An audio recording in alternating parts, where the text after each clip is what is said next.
मित्रों नमस्कार। मैं मनोज गुप्ता एक शिक्षक हूं और एक कवि भी हूं। मैं शारीरिक रूप से विकलांग हूं, पर इस विकलांग शब्द को हमारे आदरणीय प्रधानमंत्री मोदी जी ने एक नया शब्द दिया है, दिव्यांग। बहुत अच्छा शब्द है और हमारे निःशक्त जनों में इस बात का बड़ा ही हर्ष है, खुशी है कि उन्होंने कितने अच्छे शब्द से हम लोगों को जोड़ा है।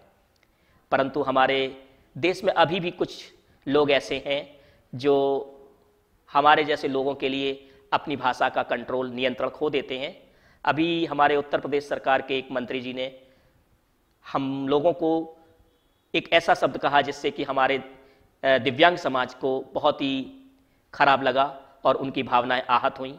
लंगड़ा लूला शब्द का इस्तेमाल उन्होंने किया। मेरी भावनाएं भी आहत हुईं और मैंने अपनी भावनाओं को कविता में ढालने का प्रयास किया। मैं अपने कुछ शब्द आपको सुनाना चाहता हूं। मोदी जी ने नाम दिया, दिव्यांगों को सम्मान दिया। मोदी जी ने नाम दिया, दिव्यांगों को सम्मान दिया। तुमने अहंकार में पढ़कर उनका ही अपमान किया। किस्मत के चलते धोखे से मंत्री पद को पाया है। किस्मत के चलते धोखे से मंत्री पद को पाया है, पर अपनी गंदी भाषा से उसका मान गिराया है।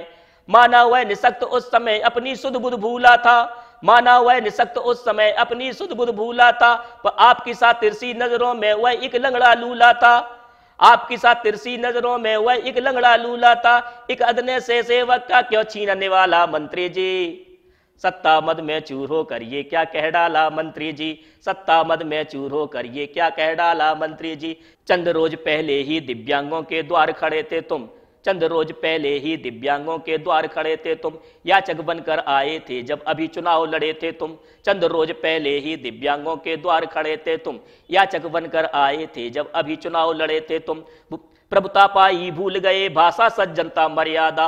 प्रभुता पाई भूल गए भाषा सज्जनता मर्यादा। ऐसे वजीर से अच्छा होता है मामूली प्यादा। प्रभुता पाई भूल गए भाषा सज्जनता मर्यादा। ऐसे वजीर से अच्छा होता है मामूली प्यादा। इसलिए विनय है योगी जी, ऐसों का उद्धार करो। जो सभ्यता भूल जाए उसे कैबिनेट से बाहर करो। भाजपा के कल्चर का कचरा कर डाला मंत्री जी। सत्ता मद में चूर होकर ये क्या कर डाला मंत्री जी। सत्ता मद में चूर होकर ये क्या कर डाला मंत्री जी।